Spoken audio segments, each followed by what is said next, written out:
बिस्मिल्लाहिर्रहमानिर्रहीम। अस्सलाम वालेकुम नाज़रीन, आप यूट्यूब चैनल देख रहे हैं। मैं इमरान खान हूँ। सुबह के वक्त मैं ये वीडियो रिकॉर्ड कर रहा हूँ और इस वक्त जो अफसोसनाक इत्तला आई है वो ये है कि अज़हर सिद्दीक़ साहब को और उनकी फैमिली को खौफज़दा करने की कोशिश की गई है। पेट्रोल बम उनके घर पर फेंके गए हैं और ये प्लास्टिक की बोतल में बने हुए पेट्रोल बम हैं। हमने आपको पहले भी बताया था कि प्लास्टिक की बोतल में नॉर्मली पेट्रोल बम बनते नहीं हैं। ये पेट्रोल बम जब बनाए जाते हैं तो इनको शीशे की बोतलों में बनाया जाता है और इनको आग लगाकर फेंकी जाती है। तो जब ये शीशे की बोतल फट जाती है गिरने के बाद तो फिर हर तरफ आग लग जाती है। इस तरीके से ये होता है। ये गूगल के ऊपर पड़ा हुआ है जगह जगह पे। इंडियन फिल्मों में हम शुरू से देख रहे हैं, सबको पता है क्या होता है, कैसे होता है।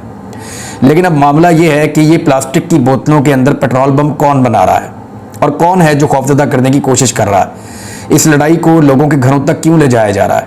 अज़हर सिद्दीक़ साहब बहुत इंपॉर्टेंट इंसान हैं, वो एक बड़े सीनियर लॉयर हैं और इमरान खान साहब के साथ खड़े हैं। ये इमरान खान साहब की कानूनी टीम का हिस्सा भी हैं। ना सिर्फ इमरान खान साहब के लिए इन्होंने आवाज़ उठाई बल्कि सहाफ़ियों के लिए, आज़ाद इज़हार राय के लिए और हर उस शख्स के लिए आवाज़ उठाते रहे जिसके साथ रजीम चेंज ऑपरेशन के दौरान ज़्यादती होती रही। और ये उन वकला में से एक हैं जिन्होंने रजीम चेंज ऑपरेशन के बाद फस्तायत या एस्टेब्लिशमेंट का आलाकार बनना पसंद नहीं किया बल्कि ये हक और सच के साथ खड़े हुए और इन्होंने आज़ादी इज़हार राय की बात की, जमहूरियत की बात की, आईने पाकिस्तान की बात की और कानून की हुक्मरानी की बात की। अब अज़हर सिद्दीक़ साहब को और उनकी फैमिली को खौफजदा करने की कोशिश उस वक्त की गई है जब वो सुप्रीम कोर्ट जाने के लिए अपने घर से निकल रहे थे। याद रहे कि आज सुप्रीम कोर्ट के अंदर एक बड़ा अहम फैसला है और उससे पहले वफाकी हुकूमत ने फैसला किया है कि वो एक प्रेस कॉन्फ्रेंस करेंगे। यानी हर दफ़ा आइन के साथ बगावत, हर दफ़ा अदलिया के साथ लड़ाई और हर दफ़ा तसादुम की एक कैफियत। हुकूमत को इस बात का पता है कि वो अवाम में जाने के काबिल नहीं है, लिहाजा वो इदारों के साथ लड़ाई करके कोई बहाना ढूंढना चाहते हैं ताकि उन्हें इलेक्शन के अंदर जाना ही ना पड़े। उनकी ख्वाहिश है कि मुल्क में मार्शल लॉ लग जाए, मुल्क में कोई अनहोनी हो जाए ताकि पाकिस्तान इलेक्शन में ना जाए और उनकी अवाम के हाथों दुर्गत बनने से बच जाए। लेकिन ऐसा होता हुआ दिखाई नहीं दे रहा क्योंकि सुप्रीम कोर्ट ऑफ पाकिस्तान ने आइन के मुताबिक इलेक्शन करवाने का हुक्म दे दिया है। अज़हर सिद्दीक़ साहब उस केस के अंदर इस्लामाबाद जा रहे थे जहां पे सुप्रीम कोर्ट ऑफ पाकिस्तान बड़ा अहम मामला सुन रही है। यहां पे 8 रुकनी बेंच है और ये बेंच यानी आधी से ज़्यादा सुप्रीम कोर्ट है जो इस मामले को सुन रही है। और मामला ये है कि पार्लियामेंट ने जो बिल लेकर आई, जो एक्ट पास करने की कोशिश की, उसके ज़रिए से वो सुप्रीम कोर्ट ऑफ पाकिस्तान के खुसूसन चीफ जस्टिस ऑफ पाकिस्तान के इख्तियारात को कम करना चाहती है। ये चीज़ आने वाले चीफ जस्टिस के लिए भी मुश्किल पैदा करेगी और मौजूदा चीफ जस्टिस को भी और अदलिया को भी दीवार से लगाने की एक साजिश है और ये एक्चुअली इलेक्शन से भागने का एक रास्ता है। उसके अलावा ये कुछ नहीं है, ये कुछ नहीं है। वॉल्यूम 10 भी खुल गया है। जस्टिस एजाजुल एहसन साहब ने एक इंटरव्यू दिया है, वो मैं आपको बताता हूँ। लेकिन अज़हर सिद्दीक़ साहब के ऊपर अटैक की जितनी मजम्मत की जाए वो कम है। उन्हें हरासा करने की कोशिश की गई और मुझे लगता है कि प्लास्टिक की बोतलों में पेट्रोल बम बनाने वाला वही साइंसदान या वही सोच है जिसने इससे पहले भी प्लास्टिक की बोतलों में पेट्रोल बम बनाए हैं। और आपको याद होगा कि एक दिन आईजी पंजाब एक प्रेस कॉन्फ्रेंस कर रहे थे और उनके सामने प्लास्टिक की बोतलों में पेट्रोल बम रखे हुए थे। अब ये कौन है ऐसा साइंसदान जो प्लास्टिक की बोतलों के अंदर पेट्रोल बम तैयार करता है और अब खौफजदा करने के लिए उन बमों को अज़हर सिद्दीक़ साहब के घर में भी फेंक दिया गया है। ये सूरत हाल जो है ये तवज्जो तलब है, इसके ऊपर फौरी तौर पे एक्शन होना चाहिए और सदर पाकिस्तान को भी इसके लिए आवाज़ उठानी चाहिए, अदलिया को इसके लिए आवाज़ उठानी चाहिए, वकला को इसके लिए आवाज़ उठानी चाहिए और हर उस शख्स को जो पाकिस्तान में आइन और कानून की सरबुलंदी के लिए आवाज़ उठा रहा है उसे अज़हर सिद्दीक़ साहब के हक़ में आवाज़ उठानी चाहिए क्योंकि ये वो तवाना आवाज़ें हैं और चंद आवाज़ें हमारे पास बची हैं। ये वो आवाज़ें हैं जिनकी मौजूदगी में एक उम्मीद की किरण बाकी रहती है कि मुल्क के अंदर इंसाफ और कानून का बोलबाला होगा। बहरहाल वॉल्यूम 10 के ऊपर आ जाते हैं। बड़े अरसे से रोला पड़ा हुआ था कि वॉल्यूम 10 में क्या है, वॉल्यूम 10 में क्या है। उसकी थोड़ी सी झलकियां हैं जो मैं आपको अब दिखाता हूं। ARY की तरफ से एक बहुत बड़ी खबर का दावा सामने आया है और खबर यह है कि एक इंटरव्यू किया है ARY के रिपोर्टर नईम भट्ट साहब ने, बड़े शानदार रिपोर्टर हैं। उन्होंने जस्टिस एजाज अफजल साहब का इंटरव्यू किया है। जस्टिस एजाज अफजल साहब वो जज हैं जिन्होंने नवाज शरीफ साहब को नाअहल किया था, उस बेंच का वो हिस्सा है। उन्होंने कई राजों से पर्दा उठा दिया है। ARY ने यह दावा किया है कि ये वॉल्यूम 10 के राज हैं जिनके ऊपर से अब पर्दा उठा है, और माजी में इन राजों पर पर्दा पड़ा रहने की वजह से मरियम नवाज साहिबा और उनके लोग बहुत ज्यादा प्रोपेगेंडास कर रहे थे। अब जज साहब ने कौन सी चीजों के ऊपर से पर्दा उठाया, क्योंकि देखिए एक तरफ से कंटिन्यूसली बुछाड़ हो रही है, कंटिन्यूसली हमला किया जा रहा है अदलिया के ऊपर, जजेस के ऊपर, तो फिर दूसरी तरफ से जवाब तो आएगा, और जब जवाब आएगा तो फिर वो तकलीफ भी देगा। अब मरियम नवाज साहिबा के लिए बहुत बड़ी मुश्किल पैदा होने वाली है। मैं आपको बताता हूं कैसे। वो ऐसे कि जस्टिस रिटायर एजाज अफजल ने ARY न्यूज को इंटरव्यू में बताया कि वॉल्यूम 10 में शरीफ खानदान के मुख्तलिफ ममालिक में माली मामलात के सबूत मौजूद हैं। वॉल्यूम 10 में रियासत के खिलाफ वाली कोई बात नहीं थी, लेकिन शरीफ खानदान के मुख्तलिफ मुल्कों के अंदर जो कारोबारी मामलात हैं वो सारे के सारे वॉल्यूम 10 के अंदर मौजूद हैं। और JIT का जो व्हाट्सएप वाला मामला है उस पर उन्होंने बताया कि इसको खामखा उछाला गया था।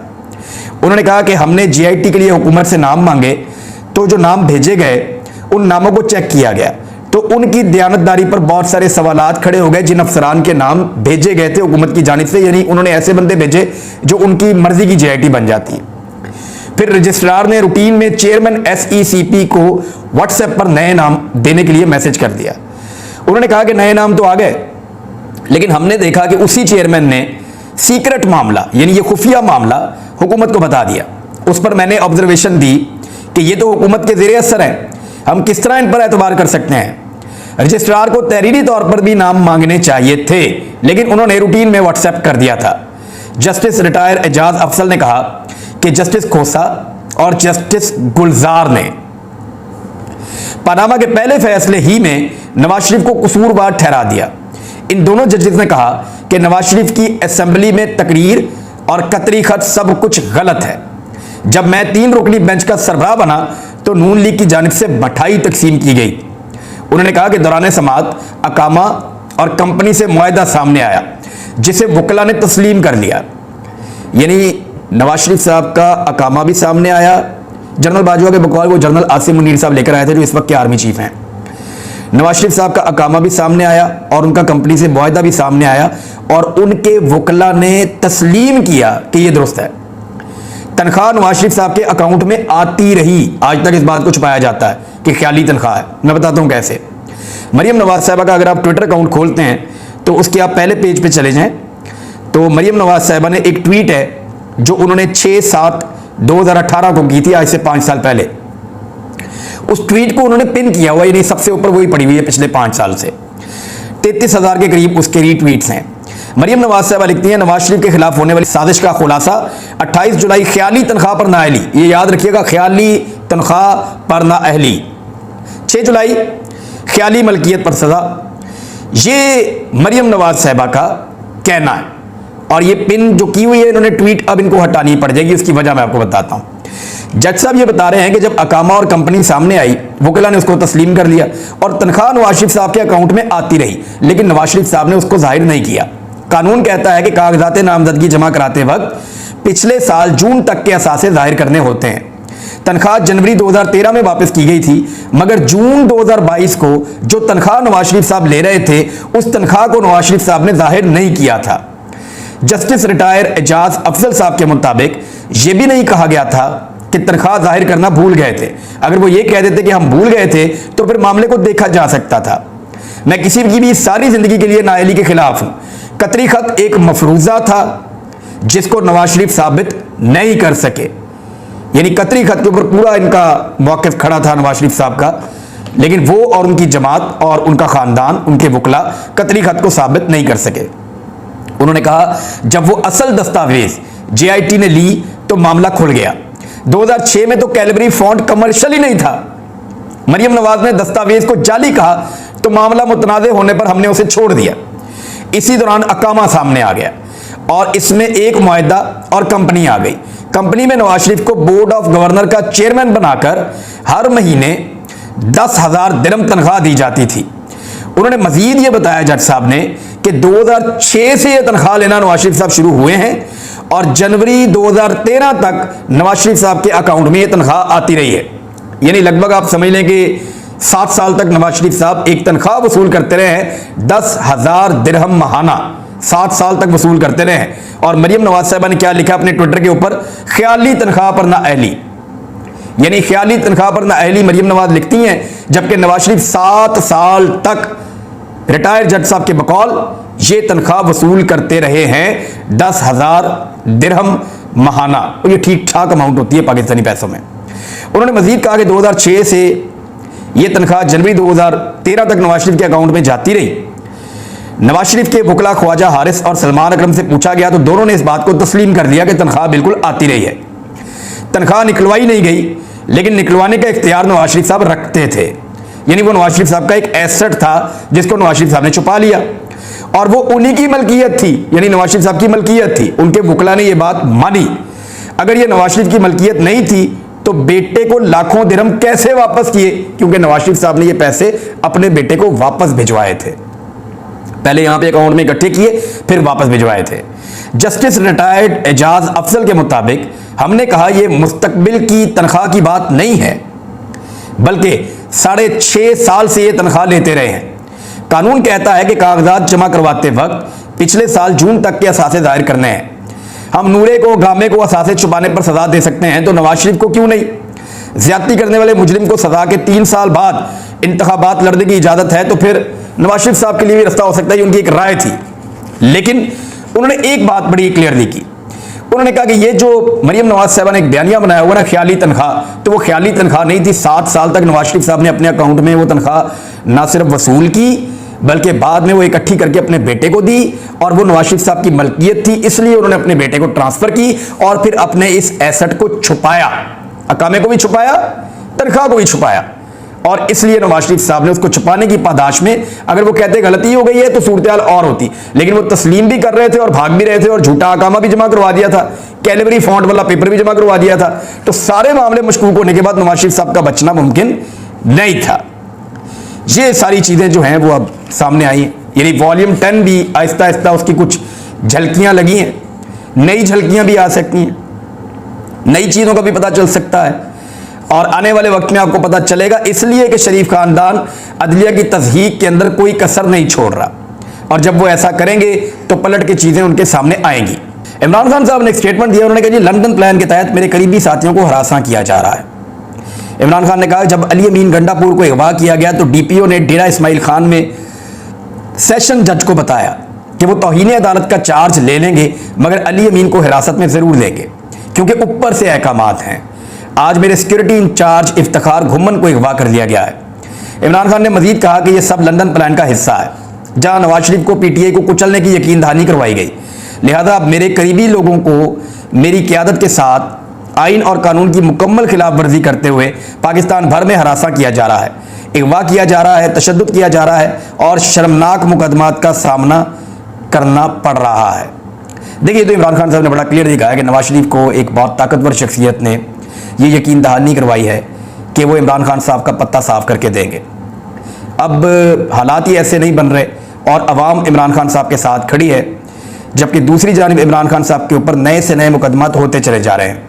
अब एक मुफ्ती भी मैदान में लाया गया है, यानी 12 पार्टियां मिलकर नहीं कर पाई, बल्कि 12 से ज़्यादा पाकिस्तान का सारा मीडिया मिलकर नहीं कर पाया, पाकिस्तान की एस्टेब्लिशमेंट नहीं कर पाई, इदारों के अंदर बैठे हुए ताकतवर लोग नहीं कर पाए, ब्यूरोक्रेसी नहीं कर पाई, माफियाज नहीं कर पाए, जो मजहबी जनूनी किस्म के लोग हैं वो नहीं कर पाए, कालदम तंजीमों को पीछे लगाया वो भी कामयाब नहीं हुए। तो अब एक मुफ्ती को मैदान में लाया गया है कि इद्दत का मामला छेड़ दो। अब ये ज़ाती नौइयत का मामला है और मैंने आपको हमेशा बताया कि मैं कभी भी किसी की निजी ज़िंदगी के ऊपर बात नहीं करता और ना करना चाहता हूँ, वरना औरिया मकबूल जान साहब ने और अमजद शुएब साहब ने मुफ्ती साहब के बारे में क्या कुछ फरमाया है वो अगर आप सुने तो आप कानों को हाथ लगाएंगे कि क्या एक मुफ्ती साहब जो इस शोहरत के हामिल हैं उनकी बात के ऊपर यकीन किया जा सकता है। और दोनों लोगों ने क्लेम किया है कि वो कई दहाइयों से मुफ्ती नईम साहब को जानते हैं और उन दोनों के जानने के लेवल के बाद उनका इस किस्म का स्टेटमेंट देना मुफ्ती साहब के बारे में ये बड़ा अजीब सा है। मैं निजी ज़िंदगी पे बात नहीं करता, वरना ये चीज़ें मैं बोल सकता था अपने वीलॉग में, लेकिन मैं अपना रिकॉर्ड ख़राब नहीं करना चाहता। बहरहाल अगर इमरान खान की मुखालफत में अगर इद्दत तक पहुँच गए हैं ना उनके मुखालिफिन, तो इसका मतलब है इमरान खान बहुत अच्छा परफॉर्म कर रहे हैं अपने मुखालिफिन के मुकाबले में, वो बहुत ज़्यादा बेहतर परफॉर्म कर रहे हैं और वो उनसे बेहतर साबित हो रहे हैं। जब मुकाबला नहीं कर पा रहे तो वो अब इस निचली सतह पे गिर गए हैं, इस कमजरफी के ऊपर उतर आए हैं कि उनकी निजी ज़िंदगी के ऊपर इस नौयत के अटैक कर रहे हैं जो मुनासिब नहीं है। इस पे तो जनाब हाई कोर्ट का फैसला भी मौजूद है और बहुत सारी चीज़ें हैं, मैं आपको हवाले दे सकता हूँ। मुझे एक दोस्त ने ये भिजवाया भी है हाई कोर्ट का फैसला, इसको हमने ट्रांसलेट किया था, इसका कुछ हिस्सा मैं आपके साथ शेयर कर देता हूँ आपकी आसानी के लिए कि हाई कोर्ट ने क्या कहा था। लाहौर हाई कोर्ट इस हवाले से गुज़िश्ता बरस फैसला दे चुकी है कि दौरान इद्दत निकाह बातिल नहीं है। शरीयत में अलबत्ता इसे निकाह फासद ख्याल किया जाता है, लेकिन इसकी हक्कानियत बारे कोई शुबा नहीं है और ना ही इस पर कोई हद नाफिज होती है। ये भारत हाई कोर्ट के अंदर से एक फैसला था जिसका एक हिस्सा मैंने आपको पढ़ के सुनाया। अजहर सिद्दीक साहब पे हमला इंतहाई काबिल मजम्मत है, उनको खौफजदा करने का वाक़या जो है वो इंतहाई काबिल मजम्मत है। वकला को डट जाना चाहिए, खड़े हो जाना चाहिए। 15 तारीख को एक गोल मेज़ कॉन्फ्रेंस भी वकला की हो रही है लाहौर में। उम्मीद करते हैं कि वकला एक साथ मिलकर इन चीज़ों का जवाब देंगे और एक तफरीक तो नज़र आती है। PMLN के वकला जो है वो बात करते हैं, जो PDM की बात है वो करते हैं, PTI के वकला जो है वो अपनी बात करते हैं, लेकिन वकला की बहुत बड़ी तादाद एक आज़ाद सोच रखती है। यानी अगर मैं कहूँ कि 80% वकला हैं वो एक आज़ाद सोच रखते हैं। फैसला उन्होंने करना है कि वो अदलिया के साथ किस हद तक खड़े हो सकते हैं। अब तक के लिए इतना ही, अपना ख्याल रखिएगा, अपने चैनल का भी। अल्लाह हाफ़िज़।